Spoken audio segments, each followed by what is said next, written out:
बस इस घर के सामने ही। नीलम के कहने पर ड्राइवर ने कैब रोक दी। टैक्सी से उतरकर बैग कंधे पर लटकाए लंबे लंबे डग भरती हुई वो गेट खोलकर दरवाजे के सामने जा खड़ी हुई। कुछ दिन पापा के साथ बिता लूं, फिर अपना सब दुख दर्द भूलकर एक नई सी उमंग लेकर ही वापस लौटूंगी। सोचते हुए नीलम ने एक नकली मुस्कान चेहरे पर चिपका ली और डोरबेल बजा दी। अरे वाह नीलम बेटी, आओ आओ। अचानक बेटी को आया देख सुधांशु जी का चेहरा खिल उठा। पापा, कैसा लगा मेरा सरप्राइज? सुधांशु जी से मिलते ही नीलम की नकली मुस्कान खनकती हंसी में बदल गई। कमरे में पैर फैलाकर सोफे पर पेट टिकाकर वो आराम से बैठ गई। थक गई शायद, मैं अभी तुम्हारी पसंदीदा अदरक वाली चाय बनाकर लाता हूँ, कहकर सुधांशु जी किचन में चले गए। आप चाय क्यों बना रहे हैं पापा? कमला नहीं आई क्या आज काम पर? नीलम सुधांशु जी के पास जाकर खड़ी हो गई। बेटा, एक ज़रूरी काम के सिलसिले में आज जयपुर के लिए निकलना था मुझे। कमला तो इसलिए जल्दी काम निपटा कर चली गई। वैसे मैं सोच रहा हूँ कि फ़्लाइट की टिकट कैंसिल करवा दूँ अब। पापा, आप चले जाइए, जल्दी वापस आ जाएंगे ना? मैं तो अभी कुछ दिन यहीं रहूँगी। नीलम खुश दिखने की पूरी कोशिश कर रही थी। मैं 2 दिन में लौट आऊँगा। इस बार सुमित नाराज़ नहीं हुआ तुम्हारे कुछ दिन यहाँ बिताने पर? दिल्ली में रहती हो तो भी बस सुबह आकर शाम को वापस चली जाती हो। एक दिन भी कहाँ रहने देता है वो तुम्हें मायके में? सुधांशु जी के मन में अपने दामाद के प्रति छिपी शिकायत शब्दों में झलक रही थी। ऑफिस के काम से आज ही सुमित सिडनी गए हैं पापा, इसलिए आपके साथ कुछ दिन रहने का प्रोग्राम बना लिया मैंने। गुड। सुधांशु जी के चेहरे पर एक मुस्कान आ गई। नीलम भी मुस्कुरा दी और फिर ड्राइंग रूम में रखे बैग को अपने कमरे में ले जाकर सामान निकालकर अलमारी में लगाने लगी। सुधांशु जी के साथ बातचीत कर नीलम का मन हल्का हो गया, लेकिन अपने पापा के जाते ही उसे उदासी ने घेर लिया। दिमाग में विचारों की उलझन निराशा को और भी बढ़ा रही थी। शून्य में ताकती वो अपने आप से ही बातें करने लगी। कितना अपनापन है यहाँ, दीवारें भी जैसे प्यार बसाए हैं अपने भीतर। और पापा तो मुझे कितना प्यार करते हैं। मम्मी के दुनिया छोड़कर चले जाने के बाद सालों से मम्मी की भूमिका निभाते हुए अपनी ममता की छांव तले चिंताओं की हर धूप से बचाते आए हैं वो। मैं अकेली संतान हूं तो क्या, सारे रिश्ते मिलकर भी इतना प्यार नहीं बरसा पाते जितना पापा ने अकेले ही मुझ पर बरसा दिया। और वहां कैसे कह दूं कि ससुराल ही अब घर है मेरा। सासू माँ के रूप में खोई हुई माँ मिल जाएंगी, यही आशा थी मेरी। ससुर जी से पापा जैसा स्नेह चाहा था, लेकिन चाहने मात्र से ही तो सब संभव नहीं होता। फिर किसी और को क्या दोष दूं जब जीवन साथी ही अनमना सा रहता है मुझसे। शादी के 3 साल बीत जाने पर भी प्यार और अपनेपन को तरस रही हूं मैं। आशा थी कि कोई नन्ही जान आएगी तो नए रंग भर देगी जीवन में।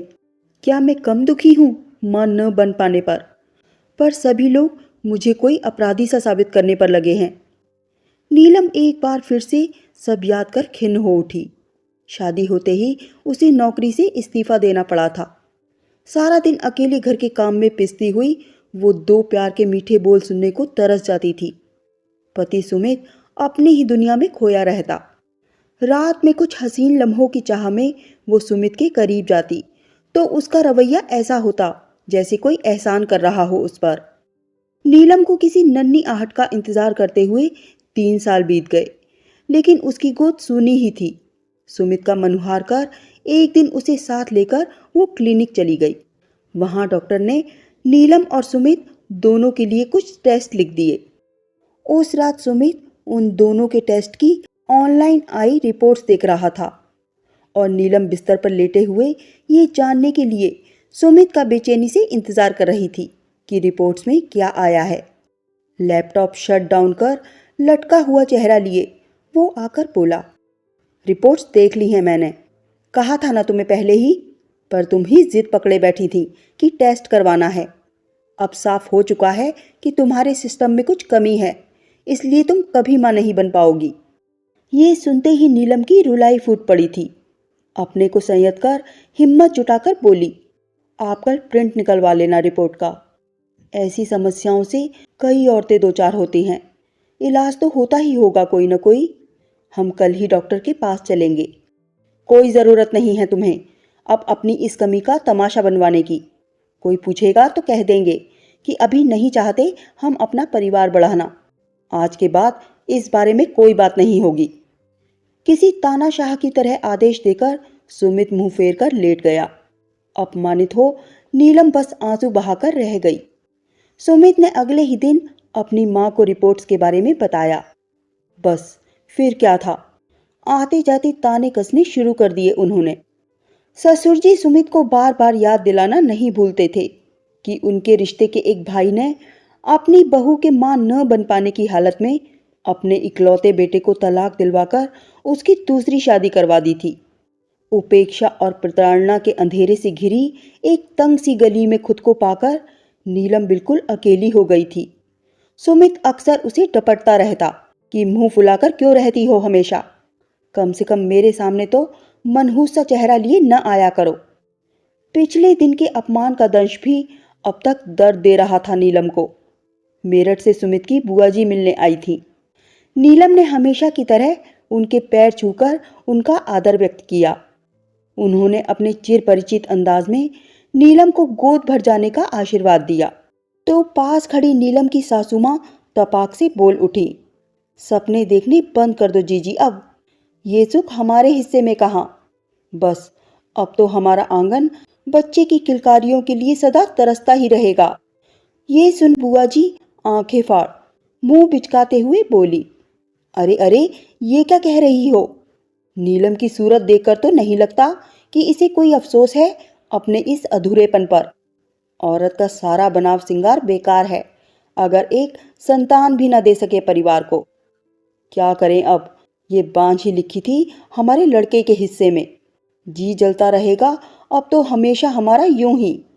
जहर बुझे तीर से शब्दों का वार असहनीय हो गया और नीलम चुपचाप वहां से चली गई। अपमान और दुख से विचलित होकर रात में उसने सुमित को ये सब बताया तो सुमित उल्टा उस पर ही बरसने लगा। किस किस का मुंह बंद करोगी, कुछ गलत तो नहीं कहा माया बुआ जी ने। जानती हो ना कि कल 8 बजे की फ्लाइट से मुझे सिडनी जाना है। सोचा था जाने से पहले तुम्हें खुश कर दूंगा, लेकिन सारा मूड ही ऑफ कर दिया तुमने। अब लाइट बंद करो और सो जाओ। मैं भी कल पापा के पास जाना चाहती हूँ, उनकी तबीयत ठीक नहीं है। आज ही फोन पर बताया था उन्होंने। पहली बार नीलम ने सुमित से झूठ बोला। पापा के फोन का बहाना बनाकर आज वो मायके आ गई थी। बचपन में जब कोई बात उसे बेचैन करती थी तो पापा के थपकी देकर सुलाते ही सारा तनाव छूमंतर हो जाता था। उसी थपकी की चाह में कुछ दिन पापा के साथ बिताने आई थी वो। एयरपोर्ट पहुंचकर सुधांशु जी ने मैसेज भेजा तो नोटिफिकेशन टोन सुनकर नीलम की सोच पर विराम लग गया। मैसेज पढ़ने के बाद किचन में जाकर वो अपने लिए नूडल्स बना लाई और वापस कमरे में आकर टीवी ऑन कर बैठ गई। किसी फिल्म में शादी का सीन चल रहा था। गठबंधन की रीत दर्शाए जाने के दौरान वर के कंधे पर लटके दुपट्टे में सिक्का, दूर्वा, चावल, हल्दी व फूल रख एक गांठ लगाकर उसे वधू के दुपट्टे से बांधा जा रहा था। नीलम के 7 फेरों से पहले भी सुखमय भविष्य और मन को बांधने के प्रतीक के रूप में गठबंधन की रस्म अदा की गई थी। लेकिन हुआ क्या, सुमित के कंधे पर लटके दुपट्टे में बंधा गोल सिक्का कैसे तिरस्कार की टेढ़ी मेढ़ी आकृति में बदल गया वो जान ही नहीं सकी। दूर्वा उसे हरा भरा खुशहाल जीवन कहाँ दे सकी, वो तो कटीली झाड़ियां ही चुबा रही थी। हल्दी का सुनहरा रंग जीवन में चढ़ने की आशा पूरी होती, उससे पहले ही दुख ने अपने रंग बिखेर दिए थे उस पर। फूल सा उसका चेहरा जिसे खिलने के पहले ही मुरझाया सा लगने लगा था। अक्षत, चावल के सफेद दाने पति के अटूट प्रेम और सुख शांति देने की जगह एक बोझ सा औपचारिक रिश्ता ही तो दे पाए थे उसे। मानसिक शांति तो अब एक सपना सा लगने लगी है। गठबंधन ने दोनों के मन को तो नहीं बांधा। हाँ, नीलम के पैरों में जंजीर जरूर बन गई थी जिसे ना वो तोड़ पा रही थी और ना ही अपने वजूद को यूं कैद में देख पा रही थी। डोरबेल बजने की आवाज से नीलम सोच के दलदल से बाहर निकल आई। दरवाजा खोला तो सामने नमन और उसकी बहन पारुल को देख नीलम का मुरझाया मन खिल सा गया। नमन उसके पड़ोस में ही रहता था। नमन और उसकी बहन से उसकी बहुत अच्छी पड़ती थी। तीनों हम उम्र थे। तीनों की दोस्ती पुरानी थी। वे एक ही स्कूल में पढ़े थे। बाद में उच्च शिक्षा के लिए नमन बेंगलुरु चला गया था। एमबीए करने के बाद नोएडा स्थित एक विदेशी कंपनी में बतौर मैनेजर वो काम कर रहा था। नमन का एक पैर पोलियो के कारण बेहद कमजोर था। उस पैर में वो कैलिपर पहन कर रखता था, तभी उसका चलना फिरना संभव हो पाता था। और नमन की बहन पारुल की शादी हो चुकी थी। वो भी अभी अपने मायके आई हुई थी। नीलम को आया देखकर दोनों उससे मिलने के लिए चले आए थे। नमन के मन में नीलम के लिए एक खास जगह थी, लेकिन इसका कारण नीलम का बेहद खूबसूरत होना या उसका पढ़ाई में अव्वल होना नहीं था। इसका कारण तो नीलम का नमन के प्रति सम्मान और स्नेही व्यवहार था, जो हमदर्दी से नहीं दोस्ती की खुशबू से महकता था। शादी के बाद नीलम का मायके आना कम होने लगा तो नमन से मिलना जुलना बिल्कुल बंद सा हो गया। लेकिन नीलम की दोस्ती जैसे ऊर्जा बनी, हमेशा नमन का हाथ पकड़े साथ साथ चला करती थी। नमन और पारुल आए तो नीलम पहले के रंग में रंग गई। बातों का सिलसिला जैसे थमने का नाम ही नहीं ले रहा था। पुराने दोस्त, स्कूल और कॉलेज के टीचर्स और मौसम का मिजाज सब कुछ समा गया था उनकी बातचीत के बीच। नीलम अपना दर्द बताकर नमन और पारुल का दिल नहीं दुखाना चाहती थी, लेकिन वो भूल गई थी कि नमन जैसा दोस्त उसकी मुस्कान देखकर ही अंदाजा लगा लेगा कि वो दिल से निकली खुशनुमा मुस्कान है या हंसी का जामा पहने हुए गहरा दर्द। कुछ देर की बातचीत के बाद नमन अचानक पूछ बैठा, नीलम, हम क्या अपने पुराने दिनों को ही याद करते रहेंगे या अपनी नई जिंदगी के किस्से भी शेयर करेंगे? नीलम को लगा जैसे उसकी चोरी पकड़ी गई हो। बोली, मेरी जिंदगी तो वही किसी शादीशुदा औरत की जिंदगी जैसी ही है। सास ससुर, पति, जिम्मेदारियां, बस और क्या। तुम दोनों ही कुछ बताओ ना। कहकर उसने पलकें झुका ली। एक खूबसूरत जिंदा दिल औरत पति से दूर बैठी हो और एक बार भी उसके बारे में बात ना करे, बड़ा अजीब लग रहा है मुझे। मैं गलत नहीं हूं तो तुम बहुत कुछ दबाए बैठी हो अपने अंदर। नीलम, क्या बात है, हमें बताओ प्लीज। नमन की स्नेह भरी गुहार नीलम के दिल से आंखों तक पहुंचकर आंसू बनकर झरझर बहने लगी। अपने सभी घावों को उसने एक एक कर नमन और पारुल के सामने दिल खोलकर रख दिया। नमन और पारुल की हमदर्दी उसके घावों पर मरहम का काम कर रही थी। नीलम की आपबीती सुनकर कुछ सोचता हुआ सा नमन बोला, नीलम, क्या तुम्हें पूरा विश्वास है कि सुमित ने तुम दोनों की रिपोर्ट्स को लेकर सच बोला है तुमसे? मतलब, मैं समझी नहीं, तुम क्या कहना चाहते हो? सुमित ने ऑनलाइन देखी थी रिपोर्ट्स, अपनी मर्जी से थोड़े ही कहा था। लेकिन तुमने तो नहीं देखी ना? फिर प्रिंट्स भी नहीं निकलवाए उसने? कहीं ऐसा तो नहीं कि तुम नहीं वो? नमन की बात बीच में ही काटकर नीलम बोल उठी, विश्वास तो नहीं हो रहा कि सुमित मुझसे इतना बड़ा झूठ बोल सकता है। वो गुस्सैल जरूर है, लेकिन धोखेबाज नहीं है। कहते हुए बेचैन होकर वो सोच में डूब गई। उसे परेशान देखकर नमन ने उसका ध्यान दूसरी ओर लगाने के लिए चुटकुले सुनाने शुरू कर दिए। एक बार फिर हंसी मजाक का दौर चल पड़ा। इस बीच सुधांशु जी का जयपुर पहुंचकर फोन आ गया। नमन और पारुल वहां आए हुए हैं, ये जानकर नीलम के लिए चिंतित सुधांशु जी को राहत से मिली। नमन और पारुल से उन्होंने रात में नीलम के पास ही रुकने का अनुरोध किया। रात के 1 बजे तक तीनों बातें करते रहे। सोने से पहले नमन हौले से मुस्कुराकर बोला, नीलम, एक बात कहना चाहता हूं। हम कितने वक्त बाद मिले हैं, इसके बाद न जाने कब मिल पाए। तुम्हें तकलीफ ना हो तो एक एक कॉफी हो जाए? हाँ, लेकिन कॉफी मैं ही बनाऊंगा। तुम दोनों यहीं रुको, मैं बस यूं गया और यूं आया। नीलम दोस्त के आग्रह को टाल नहीं सकी। अपने पिता के कमरे में जाकर नीलम और पारुल नमन के सोने का इंतजाम करने लगी। नमन कॉफी लेकर आया तो पहला घूंट भरते ही वो बोली, कमाल की कॉफी बनाते हो नमन, तुम्हारी होने वाली वाइफ से मुझे तो रश्क सा होने लगा है। कहते हुए नीलम खिलखिलाकर हंस पड़ी और फिर वहीं बेड पर पैर फैलाकर चैन से तीनों कॉफी का आनंद लेने लगे। नमन ने उसे अपने मोबाइल में कुछ लड़कियों के फोटो दिखाए जहां उसके रिश्ते की बात चल रही थी।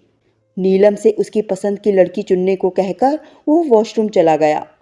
थकी हुई नीलम पारुल से बात करते करते वहीं बेड पर लेटी तो पता ही नहीं चला कि कब आंख लग गई। सुबह अलार्म बजने पर ही नीलम की नींद खुली।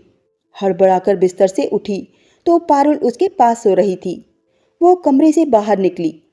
नमन बालकनी में खड़ा गुलाबी आसमान पर बिखरी छटा निहार रहा था। इससे पहले कि वो रात के बारे में कोई सवाल करती, नमन खुद ही बोल उठा।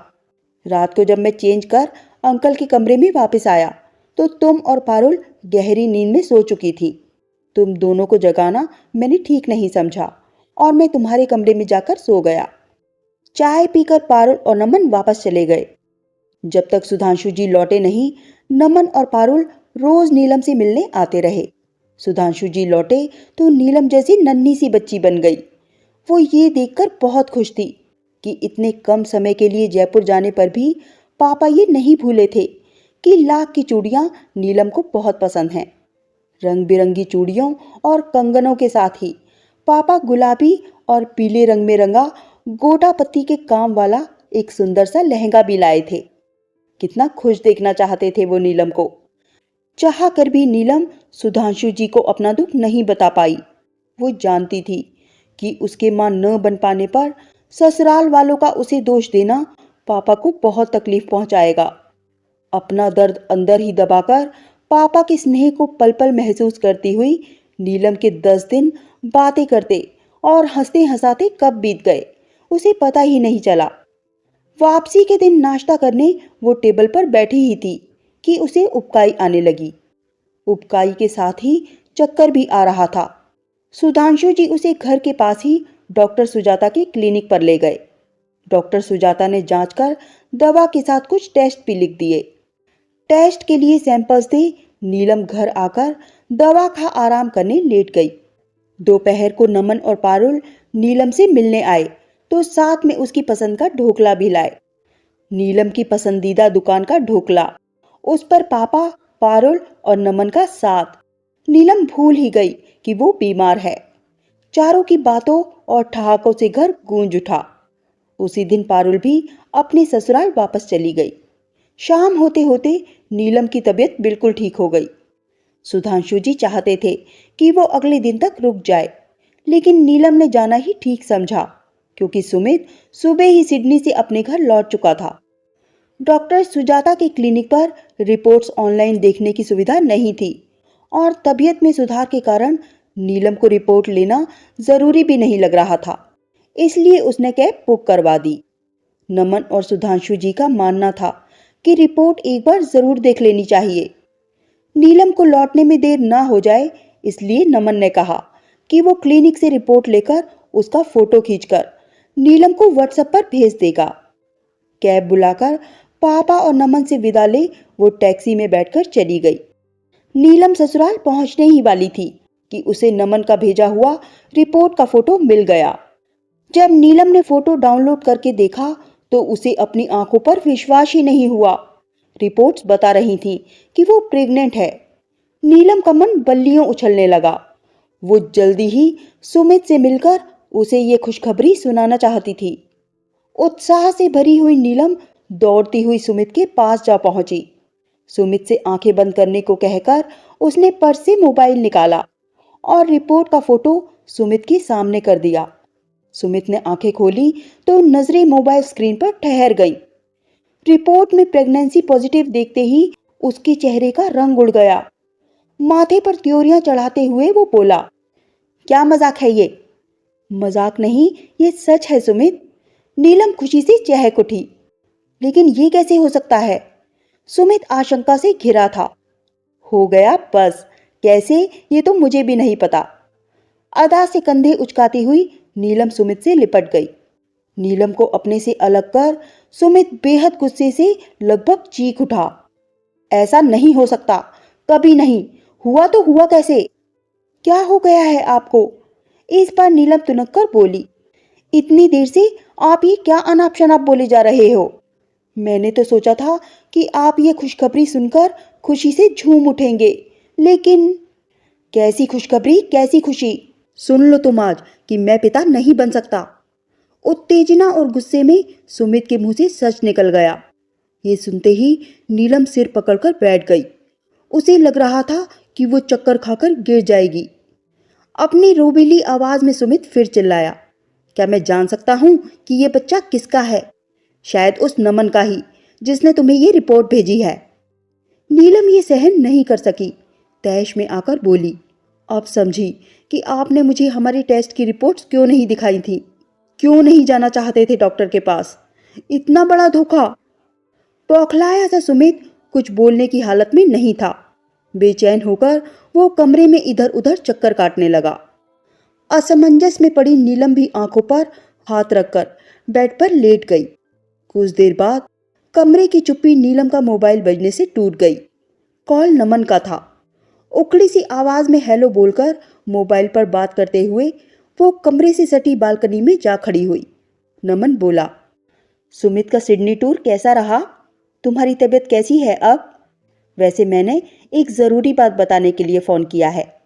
अरे, मैंने जिस रिपोर्ट का फ़ोटो तुम्हें भेजा था वो तुम्हारी नहीं है। पहले किसी और नीलम की रिपोर्ट दे दी थी उन लोगों ने मुझे। कुछ देर पहले क्लिनिक से फ़ोन आया तो मैं दोबारा जाकर सही रिपोर्ट ले आया हूँ। अभी व्हाट्सएप पर तुम्हारी असली रिपोर्ट भेज रहा हूँ। कोई बड़ी बीमारी नहीं, बस थोड़ा सा इन्फेक्शन हो गया था। ओह, मैं भी कुछ समझ नहीं पा रही थी कि आखिर ये हुआ क्या। हाँ, लेकिन उस गलत रिपोर्ट ने सुमित को बेनकाब कर दिया है। कहते हुए नीलम ने पूरी घटना संक्षेप में बता दी। आप सुमित को बता दो रिपोर्ट का सच, सब ठीक हो जाएगा। कहकर नमन ने फोन काट दिया और असली रिपोर्ट नीलम को भेज दी।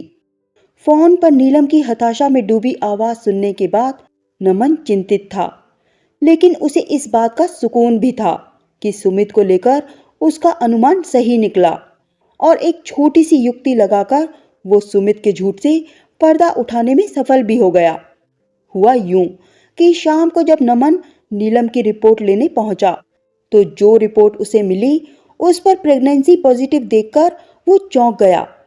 फिर रिपोर्ट पर मोबाइल नंबर और घर का पता देखा तो वो नीलम का नहीं था। नमन समझ गया कि ये रिपोर्ट किसी और नीलम की है। इससे पहले कि वो काउंटर पर जाकर सही रिपोर्ट लेता, उसने अपने मोबाइल से उस रिपोर्ट की एक फोटो इस तरह से खींच ली जिसमें एड्रेस और मोबाइल नंबर दिखाई ना दे। उसके बाद नमन ने नीलम की असली रिपोर्ट लेकर अपने पास रख ली। रिपोर्ट नॉर्मल थी, इसलिए उसे नीलम तक पहुंचाने की कोई जल्दी भी महसूस नहीं हुई। नमन को गलत रिपोर्ट वाला फोटो नीलम को भेजने की कुछ देर बाद भेजी नमन ने असली रिपोर्ट, ताकि नीलम सुमित को गलत रिपोर्ट दिखा सके और इस बारे में नीलम और सुमित की बातचीत भी हो पाए। गलत रिपोर्ट देखने के बाद सुमित के किए बर्ताव से सच झूठ की तह तक पहुंचना चाहता था नमन। सही रिपोर्ट भेजने के बाद नमन आशा कर रहा था कि सुमित अब शर्मिंदा होकर सच छिपाने के लिए नीलम से माफी मांग लेगा और दोनों का वैवाहिक जीवन एक सुखद मोड़ ले लेगा, लेकिन ऐसा हुआ नहीं। सुमित को जब नीलम ने बताया कि प्रेगनेंसी वाली रिपोर्ट गलत थी तो बेशर्मी और दुगने गुस्से से वो नीलम पर चिल्ला उठा, तो अब अपने दोस्तों के साथ मिलकर मेरा मजाक भी उड़ाना शुरू कर दिया तुमने। न जाने क्या समझती हो अपने आप को। सिडनी में ही खुश था मैं, सोच रहा हूं सब छोड़ छाड़ कर वहीं चला जाऊं। ये सुनकर नीलम का मन नफरत से भर उठा। दिल के चूर चूर होने का दर्द चेहरे पर साफ झलक रहा था। मन किया कि जोर से चीख उठे, मुंह से जैसे बोल अपने आप ही निकल पड़े। अपने किए पर शर्मिंदा होने की जगह आप मुझ पर और मेरे दोस्तों पर कीचड़ उछाल रहे हैं। अब तक आपके बर्ताव को मैं आपका स्वभाव समझकर सहन करती आ रही थी, लेकिन आप तो पहले दिन से ही मुझे नीचा दिखाने के मौके तलाश रहे थे। क्या हो गया अगर पति पत्नी में से कोई भी संतान को जन्म देने में असमर्थ है? वो आप भी हो सकते थे या मैं भी। रिश्तों का घटाजोड़ नहीं जानती मैं, लेकिन इतना समझती हूँ कि प्यार दिमाग से नहीं दिल से होता है। पति पत्नी का रिश्ता प्यार पर टिका होता है, दिमाग का खेल नहीं चलता यहाँ। आप क्या छोड़ेंगे मुझे? मैं आज ही, अभी पति पत्नी के नाम पर कलंक बन चुके इस रिश्ते से खुद को अलग करती हूँ। सुमित हक्का बक्का सा देखता रह गया और बैग लिए नीलम उल्टे पांव मायके लौट आई। सुधांशु जी भी क्या कहते, सब जानने के बाद। कुछ दिनों की जद्दोजहद के बाद आखिरकार तलाक हो गया। अपनी योग्यता के बल पर स्कूल में टीचर बन नीलम पूरी हिम्मत से खुद को संभाले थी, लेकिन मन में कहीं ना कहीं एक खालीपन को लगातार महसूस कर रही थी। धीरे धीरे उसके वजूद पर छा रही वो उदासी उसकी उमंगों और खुशियों को लील ही जाती। अगर उस दिन नमन अपना दिल उसके सामने खोल न देता। नीलम, तुम्हें कभी कहने की हिम्मत नहीं जुटा सका। हमेशा एक जुड़ाव सा महसूस होता रहा है तुमसे। कभी कुछ कहना भी चाहा तो मेरे अपाहिज पाँव ने मेरी सारी हिम्मत छीन ली। तुम्हारी शादी हुई तो सब्र कर लिया और हमेशा तुम्हें खुश देखना चाहा। अब भी तुम्हें उदास देखता हूं तो लगता है कहीं से खुशियों की गठरी बांध लाऊं और सब तुम पर न्यौछावर कर दूं। नमन बोला। अपाहिज? क्या कह रहे हो नमन? अपाहिज तो सुमित था, जिसकी सोच ही पंगु थी। काश तुमने कुछ साल पहले ही मुझे अपने मन की बात बता दी होती। नीलम का गला रुंध गया। तो अब भी क्या बिगड़ा है नीलम? क्या तुम मेरी जीवन संगिनी बनकर खुश रह सकोगी? नीलम की आंखें ही नहीं, मन भी भीग गया। लगा जैसे नमन ने चाहत के दुपट्टे में सम्मान का सिक्का, उमंग सी हल्दी, दूरवा जैसी खुशी, चावल के दानों सा विश्वास और आशा के फूल रख कसकर गांठ लगा दी हो और उसे नीलम की कोमल भावनाओं की चूनर से बांध दिया हो। गठबंधन तो आज हो गया हमारा, कह कर नीलम नमन के गले लग गई।